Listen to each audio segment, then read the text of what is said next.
Queremos bendecir la vida de todas las personas que siguen nuestra transmisión a través de las redes sociales. Dios les bendiga. A nuestra audiencia de Enlace Internacional que sigue nuestro programa Sueños sin Límites en este horario, que Dios les bendiga. Es un gozo grande, hermoso saber que podemos entrar a su hogar, tener contacto con usted a través de este maravilloso servicio de oración. Tomen su asiento, por favor, amados. Gracias a los muchachos de la alabanza.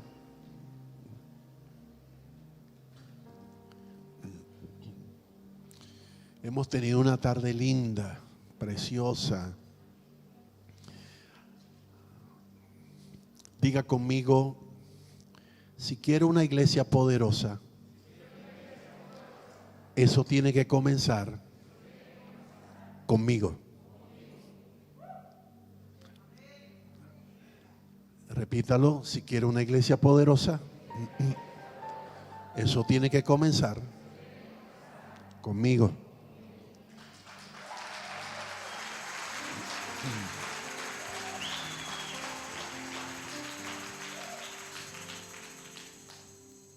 Yo creo que esa es una necesidad imperativa en este tiempo, no de los pastores. Creo que es una necesidad suya. Usted quiere, usted necesita ver, experimentar el mover de una iglesia poderosa. No solo por usted, por su familia, por nuestra comunidad, por esta nación. Necesitamos que el poder de la iglesia sea evidente, más allá de las palabras, de la retórica cristiana, que la gente diga, wow, fui a un lugar y sentí que viví una experiencia que nunca había tenido. Y ese lugar puede ser tu iglesia. ¿Cómo definiríamos nosotros una iglesia con poder? Sé que cada quien tiene su perspectiva sobre eso. Sé que cada pastor, cada persona que me ve ahora a través de la televisión o de las redes, tiene su perspectiva con relación a esta pregunta. Quiero comenzar diciendo que necesitamos tener en cuenta algo bien importante. La verdadera fortaleza de cualquier iglesia radica en dos cosas: Dios y su palabra. Al margen de eso, no importa cuántas maromas hagamos, Dios y su palabra son el fundamento de la iglesia de Cristo. No podemos edificar una iglesia poderosa bajo nuestro punto de vista, sobre qué pensamos o qué consideramos que pueda ser una iglesia poderosa. Por lo tanto,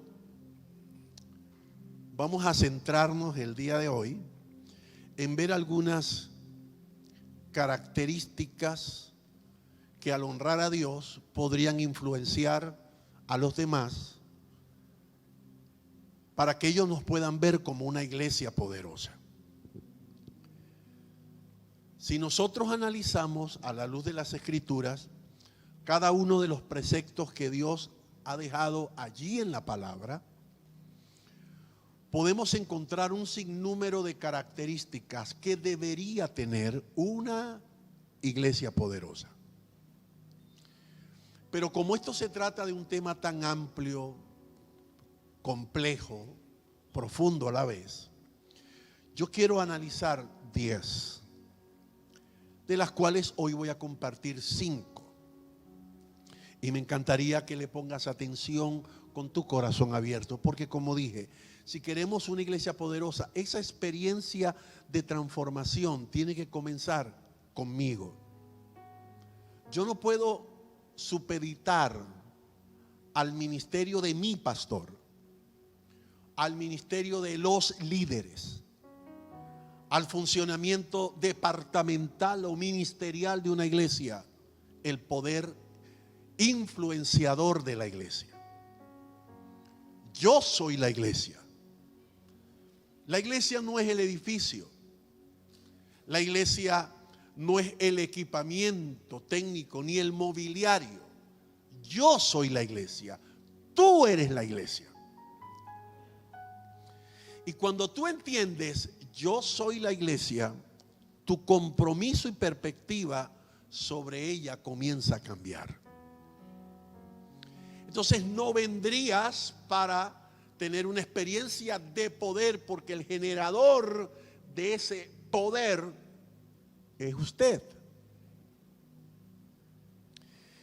Y la primera característica que creo que es fundamental en una iglesia poderosa es que esa iglesia está clara en la enseñanza de la palabra de Dios.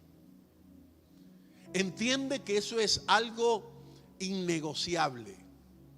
La enseñanza de la palabra de Dios, por confrontadora, desafiante y a veces peligrosa que pueda ser, necesitamos mostrarla como ella se muestra a sí misma. El libro de Colosenses capítulo 3, el verso 16 dice que la palabra de Cristo habite en abundancia en vosotros, con toda sabiduría, enseñándoles y amonestándoles unos a otros con salmos, canciones espirituales y cantando a Dios con acción de gracia en vuestros corazones. ¿Qué quiero resaltar allí? Que no dice que la palabra de Dios pase, que la consideres. Dice que la palabra de Dios habite. Habitar es asentarse. Habitar es permanecer. Habitar es quedarse en un lugar. Es diferente cuando usted dice, me visitó el pastor Eduardo Benítez, que cuando usted dice, el pastor Eduardo Benítez habita en mi hogar. Eso significa vive allí. Él pernocta cada día en ese lugar.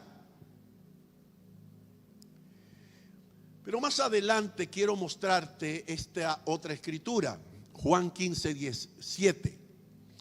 Si ustedes permanecen en mí, Colosenses dice que habite. Juan está diciendo a través de su evangelio, hablando Jesús, si ustedes permanecen en mí y mis palabras permanecen en ustedes, pidan todo lo que ustedes quieran y será hecho. Nosotros queremos que las cosas por las cuales oramos sucedan. Esa es mi oración, es mi fe, y entiendo que también es tu oración y es tu fe. Pero el Señor está diciendo, si tú permaneces en mí y mi palabra permanece en ti, entonces pídeme lo que quieras y te será hecho. Aquí hay una pregunta obvia y es, ¿por qué no he recibido lo que estoy pidiendo? ¿Por qué no me está pasando aquello que estoy esperando que me pase? Los milagros no suceden por ósmosis, los milagros no suceden sencillamente porque nosotros querramos que sucedan. La palabra de Dios es clara: si permaneces en mí, si la vida de Cristo en ti es una realidad, si la vida de Cristo en ti es una experiencia visible, notable, palpable, si la gente al verte a ti puede identificar que en ti están viendo a un verdadero cristiano, Cristo permanece en ti. Y si su palabra permanece en ti, estamos hablando de que es tu manual de fe, es tu manual de conducta, es tu manual de moralidad, la palabra de Dios. Si esa palabra permanece en ti, entonces tú puedes pedir lo que quieras. Y el Señor dice, y te será hecho. La tercera escritura es Santiago 1:21. Por lo cual, desechando toda inmundicia y todo resto de malicia, reciban con humildad la palabra implantada en vuestros corazones. Hoy estaba escuchando una palabra del pastor Cass. Él hizo una ilustración que me encantó. Él tomó un muñequito y entonces se lo puso en la mano y lo apretó. Y decía que la escritura dice que el Señor no es que nos tiene en la palma de su mano, porque si nos tiene y abre, se cae. Lo que tengas se cae. Dice que nos tiene esculpidos. Estás esculpido en la palma de su mano, y si está esculpido allí, no hay manera de que te salgas. No hay manera de que alguien te arranque de allí, de que alguien te robe de allí. Y cuando nosotros vemos lo que está diciendo Santiago, coincide con lo que dice Juan y coincide con lo que le dice el apóstol Pablo a la iglesia de los Colosenses. Pablo dice que habite la palabra. Juan dice que permanezca la palabra. Santiago dice, la palabra tiene que estar implantada en nosotros. Tiene que estar sembrada de tal manera la palabra de Dios que no haya lugar a dudas. Tiene que estar en nosotros la palabra de Dios de tal manera que ella gobierne nuestro pensamiento, nuestro accionar, nuestros sentimientos, aún la palabra de Dios. No sé cuánto de esto que te estoy diciendo esté pasando en tu vida, pero donde necesito que llegues en coincidencia conmigo es que la palabra no puede ser un pensamiento fugaz. Es que la palabra no puede ser una experiencia ocasional cuando tengo problemas, cuando necesito un milagro, cuando me están pasando cosas inesperadas. No, la palabra de Dios tiene que habitar, la palabra de Dios tiene que permanecer, la palabra de Dios tiene que estar implantada. Tus problemas, el diablo, el infierno mismo tiene que saber que esa palabra está esculpida en las tablas de tu corazón, que esa palabra es el fundamento de tu fe. Una iglesia con poder nunca va a sacrificar la integridad de la palabra, ni va a neutralizar el mensaje, por mucho que la claridad de ese mensaje pueda comprometer el destino de la iglesia. En una sociedad como la que nosotros estamos viviendo hoy, donde hay temas tan debatibles, tan complejos, y donde estamos enfrentándonos a nuevos desafíos que tienen que ver con moralidad, con lo social, hablar la palabra de Dios como está escrita representa un compromiso, a veces un riesgo. Pero yo quiero que todo el que me escucha y todo el que nos ve a través de las redes o de la televisión entienda que Dios no tiene problema con el pecador. Dios ama el pecador, sea borracho, sea idólatra, sea corrupto, sea homosexual, sea ladrón, sea lo que sea, Dios lo ama. El problema de Dios no es con el pecador, el problema de Dios es con la conducta que tiene el pecador. Por eso yo le digo a la iglesia, si vienen pecadores a la congregación, no seamos obstáculos para ellos.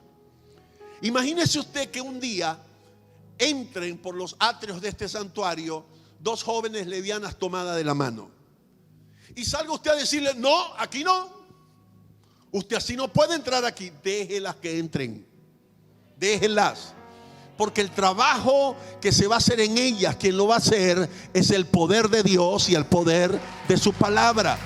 Dios no tiene problema con ellas. Dios va a tratar con ellas. Si viene una persona ebria, si viene una persona drogada, déjelo que entre. Dios es el que va a tratar con ellos. Imagínese si viene un santero lleno de collares y lleno de todas esas prendas y amuletos que usan. Usted no puede entrar aquí si no se quita eso. Déjelo que entre.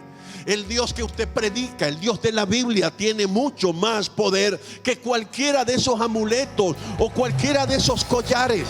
Dios rompe esas cadenas, Dios quebranta esa fortaleza y puede hacerlo libre. Ahora, usted necesita hablar acerca de eso. Y la palabra es clara con relación a eso. Ese mensaje no se puede esconder. Uno de los problemas que tenemos en la iglesia moderna es el deseo de alcanzar a los que no asisten a nuestros templos. Y no es el alcance de los que no asisten el problema, es la filosofía en la que nos involucramos para alcanzarlo. Y si la filosofía que estamos usando para alcanzarlo realmente va a producir en ellos un nuevo nacimiento, o sencillamente les va a generar un fervor religioso. Si les va a generar un fervor religioso, lo vamos a tener aquí 4 o 5 meses y luego no los volveremos a ver. Pero si les provoca el nuevo nacimiento, no importa cómo ellos lleguen, el poder de Dios los va a transformar de tal manera que se enamorarán de Cristo por encima de cualquier situación, problema o realidad que ellos puedan estar viviendo. Entonces el problema es la filosofía.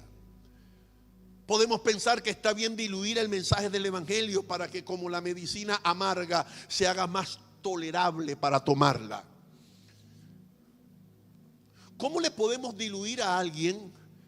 El que cree en Cristo será salvo, el que no crea será condenado. ¿Cómo diluimos que hay un cielo para los que honren y amen a Dios y hay un infierno para aquellos que lo rechacen? Eso no se puede diluir. La gente lo puede aceptar o no. La gente puede ir en contra de eso o no, pero esa es una realidad de la palabra que no se puede diluir. Pensamos que tenemos que ocultarle a la gente la verdad para atraer más personas a la iglesia. ¿Crees que la gente a la larga no se va a enterar?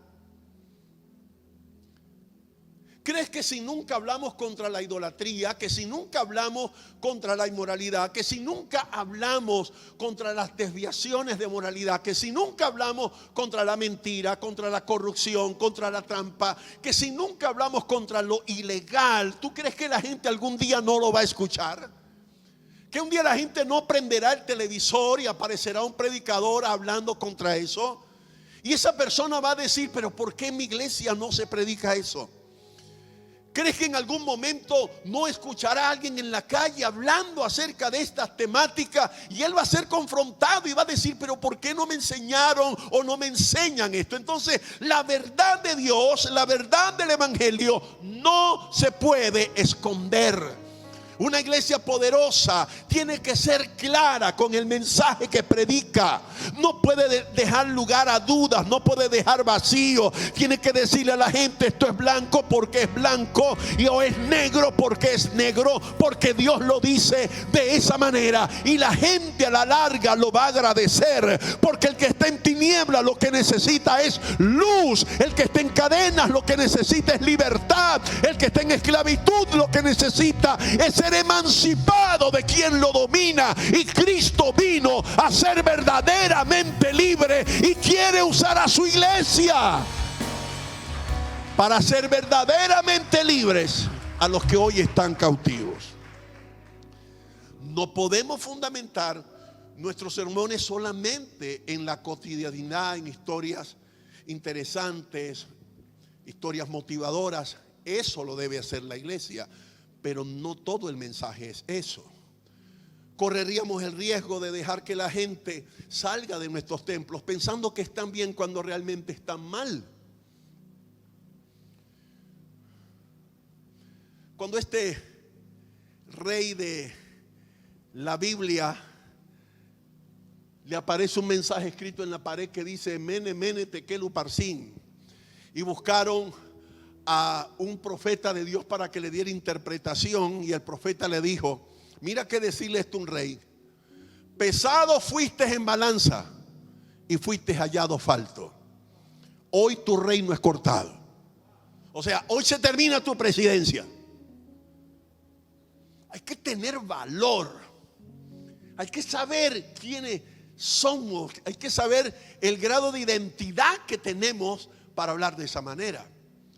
Pero sabes que todos los que le rodeaban, todo el séquito presidencial, todo el séquito real, ¿qué le decían? Lo que él quería escuchar. pero a la larga se enteró que estaba mal. Este país, esta sociedad necesita medicina que cure, aunque duela. Medicina que cure, aunque suene amarga al paladar, pero que cuando llegue al corazón produzca sanidad. Lo principal es el evangelio de Cristo. Jesús tiene que ser el centro.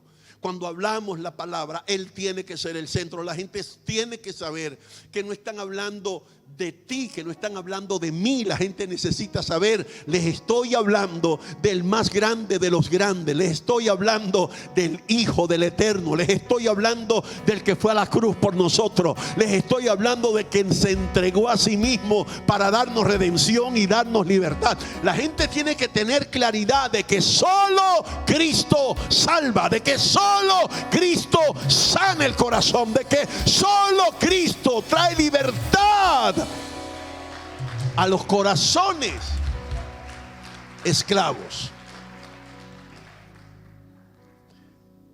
Nunca llegues a pensar que el poder o la influencia de una iglesia radica en la cantidad de gente que tiene. Obvio que queremos alcanzar a más personas, a tantos como podamos, pero el poder o la influencia de una iglesia se mide por cuánto la doctrina espiritual transforma las vidas de los que asisten allí. Si tuviéramos aquí 10,000 personas, pero no le hablamos la palabra con claridad, no le decimos, mira, si tú te emborrachas, eso es malo, eso no le gusta a Dios. Si tú fumas, eso no le gusta a Dios. Si tú haces aquí, haces allá, eso no le gusta a Dios. Y la gente te va a preguntar ¿por qué? Bueno, porque eso es lo que enseña la iglesia. No, no es por eso. Es porque Dios dice que tu cuerpo es el templo suyo. Y cuando tú te embriagas, destruyes el templo de Dios. Y cuando tú fumas, el humo del cigarrillo daña tus pulmones, genera cáncer en tu cuerpo y tú estás destruyendo el templo de Dios. Y Dios dice que el que destruya su templo, él también será destruido. La gente necesita escuchar la verdad. La gente necesita el saber por qué me están diciendo que no. Y eso está en la Biblia. Una iglesia poderosa será clara en su mensaje. Segundo, una iglesia poderosa será una iglesia impactante en la adoración. Estábamos adorando aquí hace un momento y qué linda atmósfera, ¿verdad? Qué presencia tan especial del Señor. El salmista dice: te alabaré, oh Señor, con todo mi corazón, delante de los dioses cantaré tu alabanza. Te alabaré, Señor. Nuestro corazón tiene que ser un lugar donde solamente se siente alguien. Tu corazón es un trono donde solo se tiene que sentar Dios. No hay lugar para alguien más. Tenemos dioses contemporáneos, los placeres, el dinero, el trabajo, los amigos. Pero el que se tiene que sentar allí es Dios, porque cuando Dios se sienta en el trono de tu corazón, Él va a gobernar tu vida. Él va a gobernar tu pensamiento, Él va a gobernar tus emociones. Cuando Dios se sienta en el trono de tu corazón, nadie podrá hacer algo contrario a lo que Él, como autoridad de tu vida, esté determinando por medio de su palabra. Entonces, una iglesia poderosa reconoce que la fortaleza de esa iglesia viene de lo alto y no se va a jactar de sí misma. No importa cuánto Dios la bendiga, si le da templos, si le da propiedades, si le da finanzas, si le da recursos, si le da empresarios, si le dota de cuantos dones y talentos humanos puedan existir, esa gente podrá decir: toda la gloria es para Él, porque la gente entiende lo que somos, tenemos, hacemos, representamos, alcanzamos, todo se lo debemos a Dios. Y cuando hay ese reconocimiento, eso se llama adoración. Adoración. Por eso es que mucha gente pierde sus negocios, sus familias, sus matrimonios, sus emprendimientos, su grandeza la pierden porque llegan a pensar que todo lo que tienen o logran se debe a sus virtudes, sus atributos o sus capacidades. La mejor manera de nosotros demostrar este reconocimiento es a través de la adoración. Salmo 95 dice: vengan, rindámonos en adoración, arrodillémonos delante del Señor nuestro Creador. Es una convocatoria. La iglesia poderosa es una iglesia que sabe ante quién se postra. Es una iglesia para quienes la humillación, la postración no es algo religioso, es algo representativo que demuestra la devoción del corazón. Cuando tú vienes a un servicio como este y te tiras de rodillas y levantas tus manos, tú estás reconociendo quién es Dios, que representa a Dios para tu vida. Y el salmista lo dice: vengan, vengan. No es un acto de vergüenza, no es un acto de menosprecio, es una acción de honra al Dios Todopoderoso.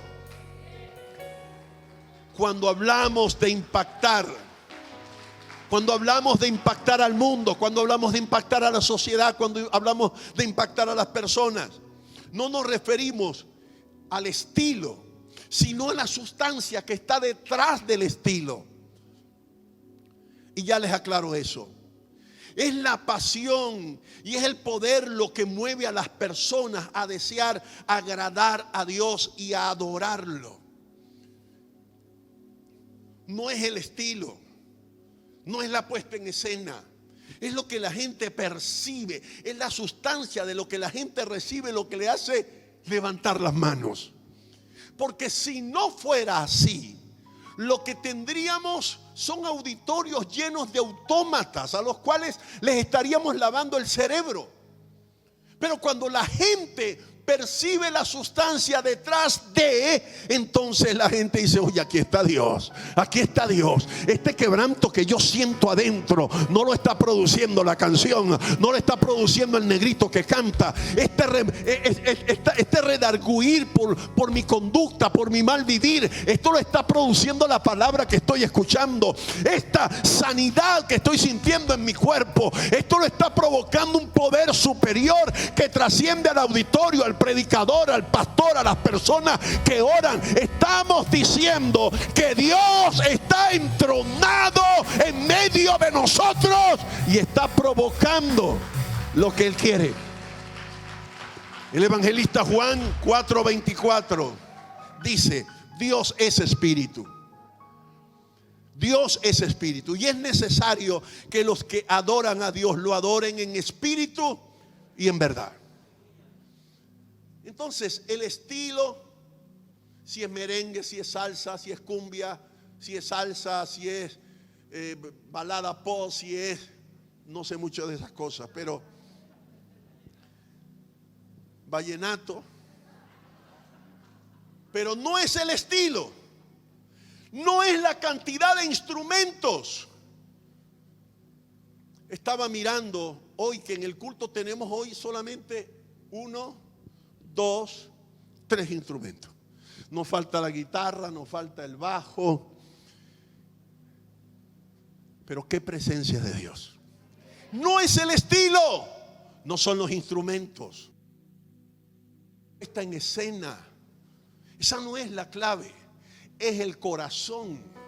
Es la pasión, es la sustancia que se esconde detrás del estilo, la sustancia detrás de los músicos, la sustancia detrás del coro, la sustancia detrás del director, la sustancia detrás del predicador. Le contaba a los del primer culto que yo tengo una batalla y como una frustración con el tema de cantar. Porque yo no sé por qué me pasa, pero yo tengo tan mal ritmo que cuando usted está haciendo así, yo estoy haciendo así. Cuando usted está haciendo así, yo estoy aplaudiendo. Y a veces digo, los voy a esperar. Y los espero y hago ¡pa! Y de repente otra vez estoy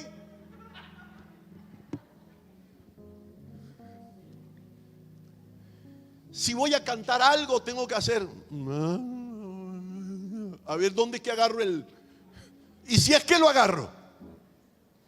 El único tono que yo sé que no fallo es el fe. Dale por fe. Entonces yo me puse a hacer unos tutoriales por YouTube con una coach vocal. Entonces, bueno, el tutorial no es que me lo da a mí, ella da sus tutoriales y me gusta verlo y aprendo. He aprendido mucho. Sé que no estoy cantando mejor, pero en teoría he aprendido. Y ella comenzó a analizar a varios cantantes. Y luego llegó a uno y dijo, quiero que analicemos a este cantante. Pero ella dijo, quiero que observen la puesta en escena, la iluminación, la decoración, el escenario. Observen el coro, una coral impresionante. Observen la orquesta. Observen a los músicos. Todo era impresionante. Pero ella decía, nada de eso funcionará sin la capacidad interpretativa de ese cantante. Era Juan Gabriel. Y entonces él comenzó a cantar y ella decía, observen sus ojos, observen sus manos, observen aquí, observen allá, pónganle atención. Y de repente fue tan tremendo, yo terminé llorando. Dije, wow, qué impresionante. Casi que digo, sentí a Dios. Pero para no pecar, ¿verdad? Dije, wow, qué impresionante. Entonces dije, realmente a Dios no lo impresiona cuánta iluminación hay en el templo.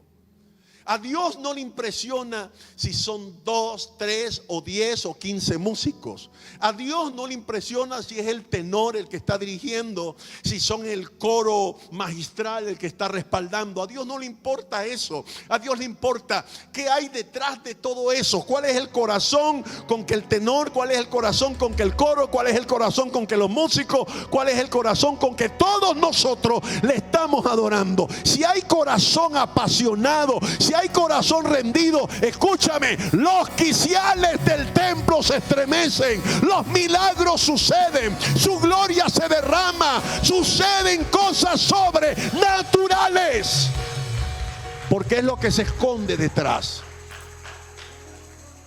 Y yo creo que usted ha vivido eso más de una vez acá. Una iglesia poderosa se caracteriza por contar con líderes de adoración que se encuentran allí solamente por pasión y amor a Dios. Le decía que a ninguno de nuestros músicos les pagamos, por lo menos no en la central. Algún día el Señor nos permitirá bendecirlos. Ninguno de nuestros directores se les paga. Ellos lo que hacen, lo hacen por amor a Dios. Y vea que les exigimos, pero lo hacen por amor a Dios. Pero no confundamos el deber del hacer con la pasión que debe tener lo que hacemos para Dios. Que no se convierta en una rutina, en un hábito. Lo que trato de explicar es que si queremos ser una iglesia con poder, tenemos que empezar a prestar un servicio que atraiga a la gente a una verdadera adoración al Dios que predicamos y enseñamos. La tercera característica que quiero que pienses en una iglesia poderosa es su pasión por el Señor. Pablo le escribe a la iglesia de Colosenses y le dice: todo lo que hagas, hazlo con ánimo como para el Señor y no para los hombres. Todo lo que hagas. No define que unas cosas se tienen que hacer con pasión y otras no. Y cuando dice todo, entonces digo, el servicio que prestamos a nuestros semejantes, el trabajo que hago para una empresa, todo lo que hago debo hacerlo como para el Señor. El cuidado de tus padres, la honra a tus padres, eso es como para el Señor.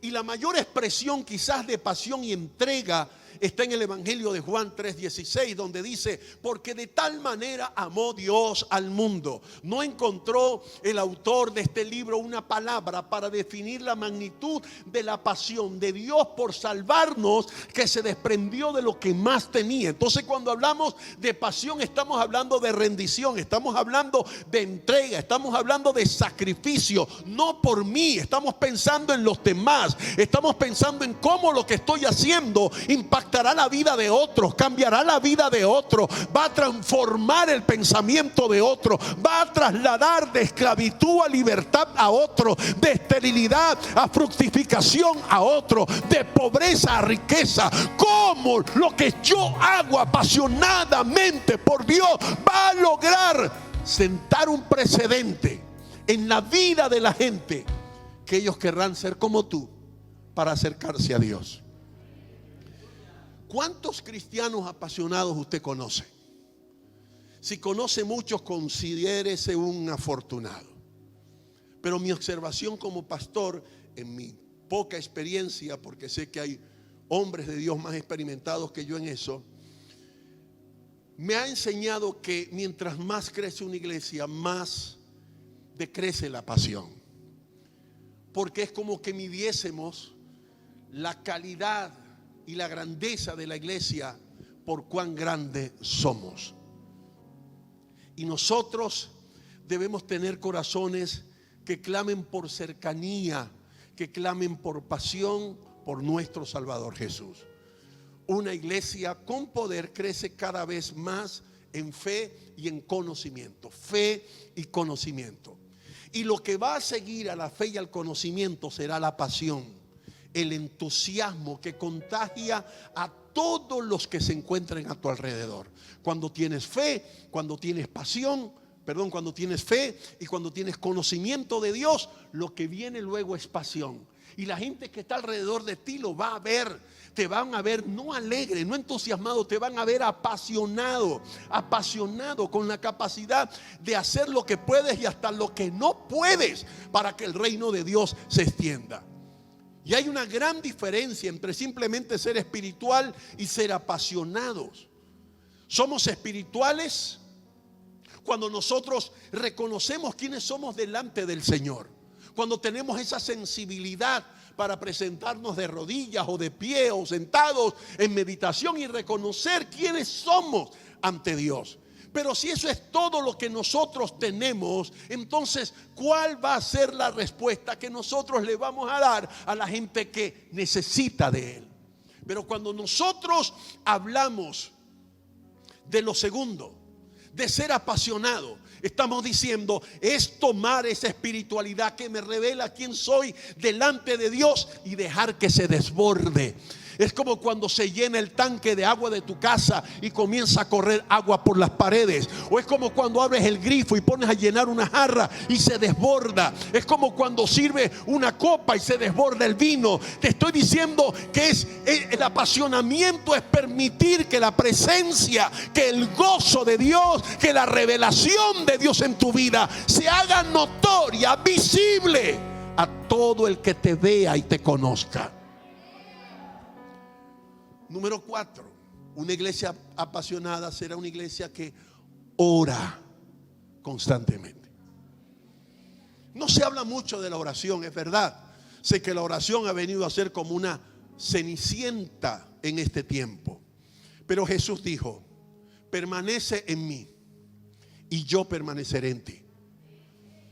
¿Qué te parece eso? Permanece en mí y yo voy a permanecer en ti. Luego dice, ningún pámpano puede dar fruto por sí mismo. Debe permanecer en la vid. Tampoco ustedes pueden dar fruto si no permanecen en mí. Yo soy la vid, ustedes son las ramas. Si un hombre permanece en mí y yo en él, él va a dar mucho fruto. Porque sin mí nada pueden hacer. ¿Por qué no estás dando fruto? Analiza si estás pegado a la vid o si eres una rama suelta que está tratando de hacer las cosas por sus medios, bajo su sabiduría, bajo sus intereses. Pero Jesús dice, si tú permaneces en mí y yo permanezco en ti, entonces todo lo que tú pidas lo voy a hacer. Marcos 7:7 tiene una declaración que me fascina. Pidan. Quizás este es el mayor tesoro de la oración. Pida y se les dará. Busquen y encontrarán. Llame y se les abrirá. Cuando nosotros oramos, algo pasa. Usted no lo ve, pero algo pasa o comienza a pasar.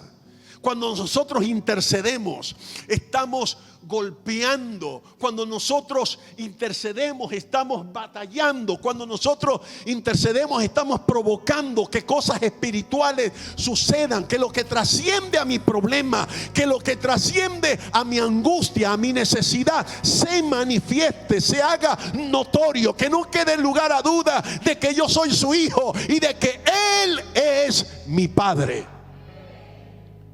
La oración cambia las cosas. Ese versículo nos dice claramente que no podemos hacer nada, absolutamente nada, sin la ayuda de Dios. Si usted cree que puede hacerlo sin su ayuda, inténtelo. La oración poderosa está dotada de una verdadera pasión por Dios y por lo que Él puede hacer por nosotros. Entonces, de acuerdo a lo que estamos hablando, una iglesia con poder es una iglesia que está en la presencia de Dios, porque es nuestro creador, el único capaz de dotarnos de ese poder. El poder para sanar enfermos no se reparte aquí. El poder para provocar milagros no se reparte acá. El poder que restaura vidas, el poder que restaura familias, el poder provisor de Dios, eso no se reparte en la iglesia. Aquí oramos por esas cosas, pero estamos claros que el sanador, el proveedor, el restaurador, el libertador es Dios.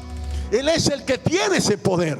Nosotros podemos orar para que seas lleno del Espíritu Santo, pero el que te llena es Dios. Podemos orar para que se rompan cadenas, pero el que rompe las cadenas es Dios. Él es el autor de ese poder.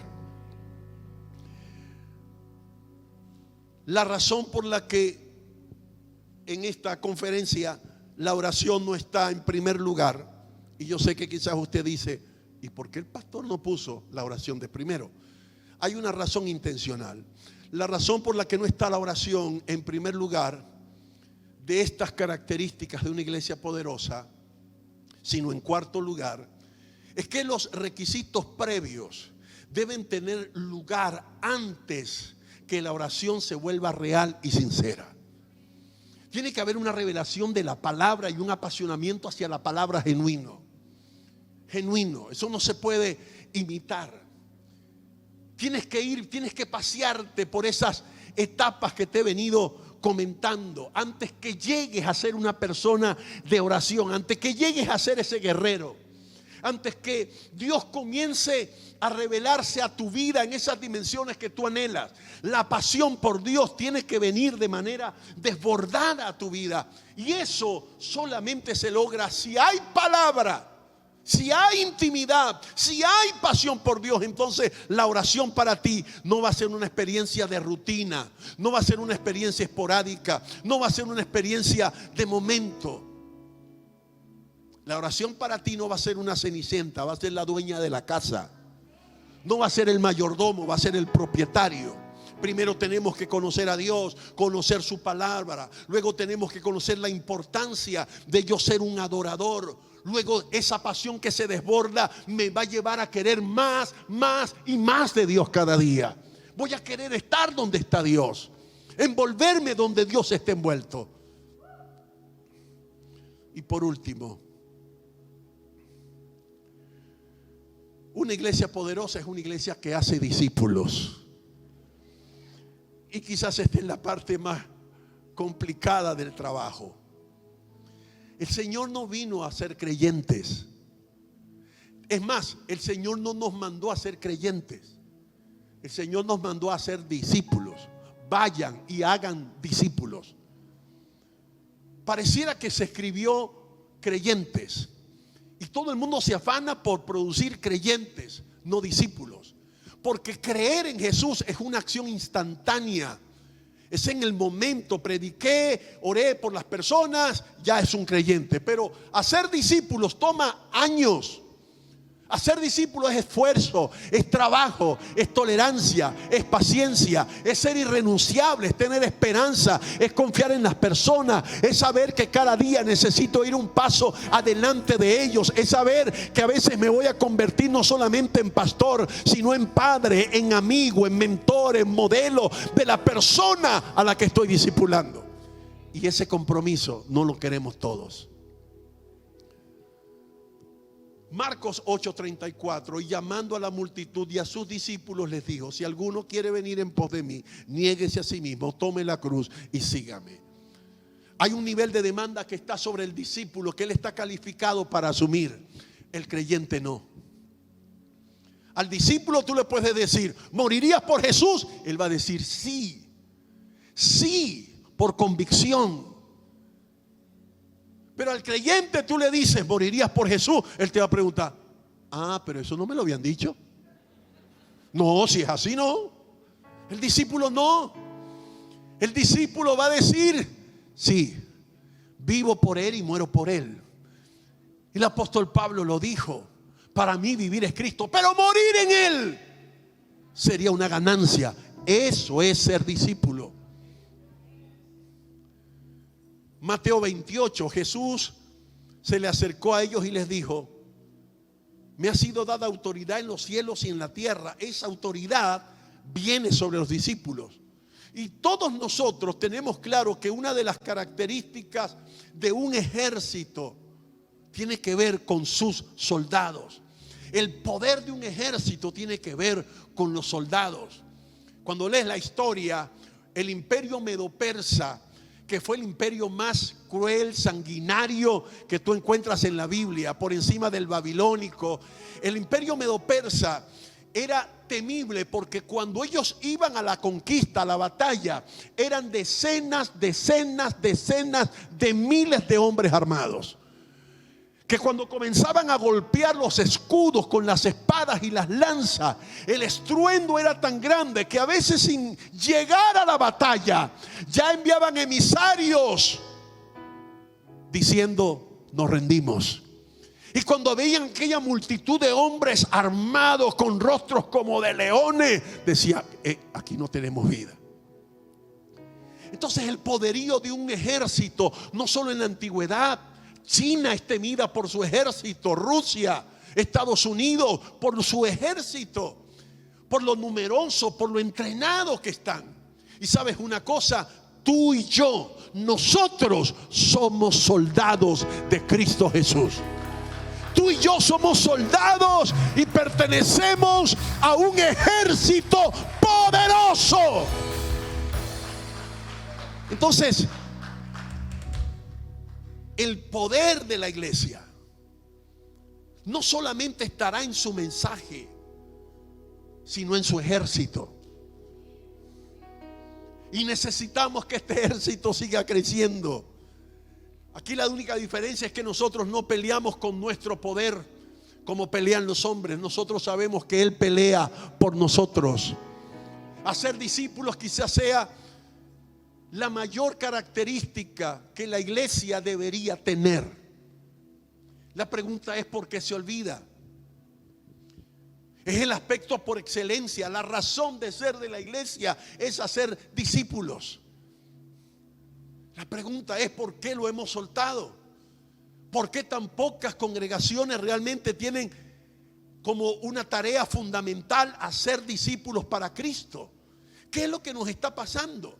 La mayoría de las iglesias creen que están haciendo discípulos porque piensan que cuando tú vienes al servicio el domingo estás siendo discípulo.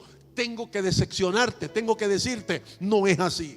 El domingo usted viene a escuchar un sermón, usted viene a adorar, pero usted no viene a ser transformado en discípulo.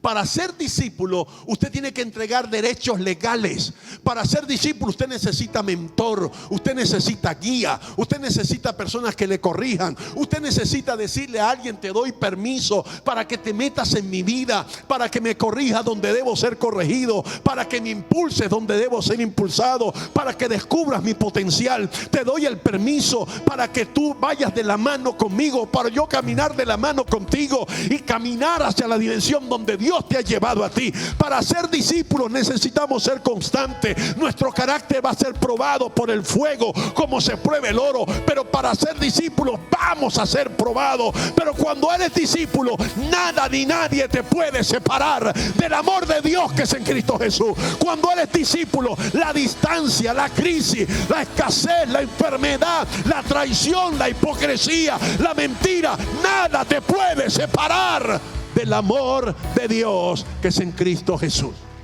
porque eres discípulo. Y lo más importante aquí no es que eres discípulo del pastor Joel, eres discípulo de Cristo. Por eso es que cuando el apóstol Pablo habló de esto, dijo: ¿quién me podrá separar del amor de Pedro? ¿Has leído ese versículo? ¿Quién me podrá separar del amor de Lucas y de Mateo?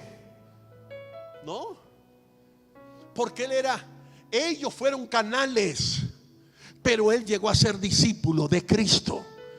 Y cuando tuvo que hablar de sus padecimientos, dijo: ¿quién me puede separar del amor de Dios que es en Cristo Jesús?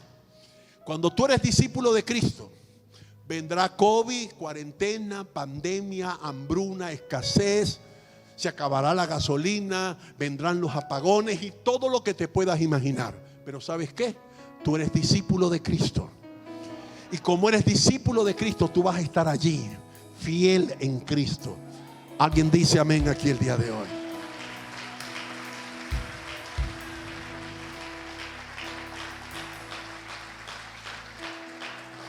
Para cerrar, hacer discípulos requiere de visión, comprensión y compromiso. Visión, comprensión y compromiso. Diga conmigo: visión, comprensión y compromiso.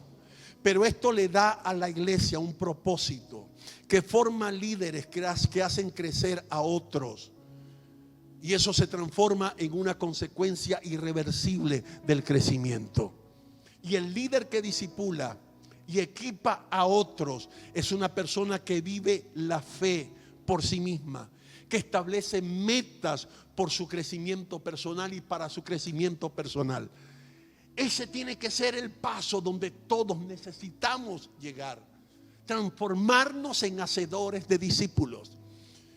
En este país, bajo las circunstancias que estamos, a veces es tan complicado lograr esa meta, pero transfórmese usted en un hacedor de discípulos. Tome a alguien, tome a una persona, tome a un nuevo convertido, tómelo de la mano y no lo suelte. Ayúdelo, motívelo, inspírelo, tráigalo al servicio de oración, ayúdele a leer la Biblia, monitorele cómo lee la Biblia, escúchele sus problemas, déle esperanza, impúlselo, haga como dice la Biblia. Él será como una lanza en tus manos, va a llegar tan lejos como tú puedas lanzarlo. Transfórmate en un hacedor de discípulos. Para cerrar, del carácter de Cristo vamos a pasar a la conducta, si nosotros elegimos seguirlo. Si se te olvidara todo lo que hablé hoy, que no se te olvide esta frase: usted jamás podrá llevar a alguien a donde usted no ha ido. Usted nunca podrá llevar a alguien a la presencia de Dios si usted nunca ha estado allí. Usted nunca podrá hablarle a alguien de lo que se siente, de lo que se experimenta cuando el poder de Dios desciende sobre tu vida, si usted nunca ha tenido esa experiencia. Usted nunca podrá enseñarle a alguien la riqueza, la maravillosa experiencia que es comerse la Biblia, aprender de los salmos, de la sabiduría de Proverbios. Usted nunca podrá hablarle a nadie de eso si usted no ha tenido esa experiencia.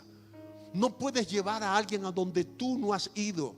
Por lo tanto, conviértete tú primero en esa iglesia poderosa, porque la iglesia eres tú. La iglesia no es este recinto. La iglesia no es la multitud de personas. La iglesia somos cada uno de nosotros. Sería bonito que comenzaras a decir: yo soy la iglesia de Jesús, yo soy la iglesia. Cuando tengas ese criterio y esa convicción en tu corazón, vas a ver las cosas diferentes, vas a querer cambiar. y vas a querer crecer en la fe de Jesús. Los otros 5 te los voy a dar el martes. No sé si vas a venir, pero te los voy a dar el martes. Hoy quiero orar para que el Señor tome esta palabra y sea camino a tu casa esta noche mientras duermes, cuando estés meditando en tu momento de oración, esta palabra se haga rema en tu espíritu. Puedas decir: Señor, dame revelación de tu palabra. Señor, transfórmame en un adorador. Señor, aviva la pasión que estaba dormida en mi vida. Señor, ayúdame a ayudar a alguien a que te ame, a que te sirva de manera genuina. Vamos a estar de pie, por favor. Qué bueno que pudo llegar a pesar de la lluvia. Qué bueno que pudo llegar a pesar de lo radical de la semana. Qué bueno que pudo llegar. El Señor te va a llevar con bien a tu casa ahora. Te va a bendecir en tu camino a casa. Va a quitar toda piedra de tropiezo. Va a poner el transporte que te va a llevar a casa. Padre, en el nombre de Jesús, he hablado, Señor, esta palabra que pusiste en mi corazón.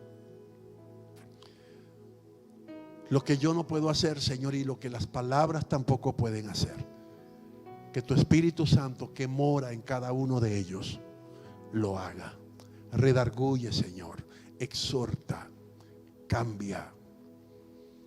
Señor, que aquellos que han tenido quizás una fe de simpatía, comiencen a tener una fe viva, eficaz, de convicción en tu palabra, en tu presencia.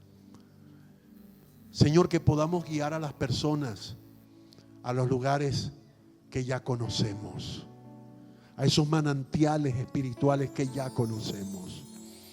En el nombre de Jesús, yo declaro en el nombre de Jesús una palabra de sanidad sobre todo cuerpo enfermo, una palabra de provisión sobre cualquier área donde se requiera provisión, finanzas, bienes, alimentos, medicinas, puertas de oportunidad. Declaro esa palabra de provisión. Y sobre todo, Señor, declaro fortaleza sobre la iglesia. Somos fortalecidos en tu poder y en el poder de tu fuerza. En el nombre de Jesús. Amén.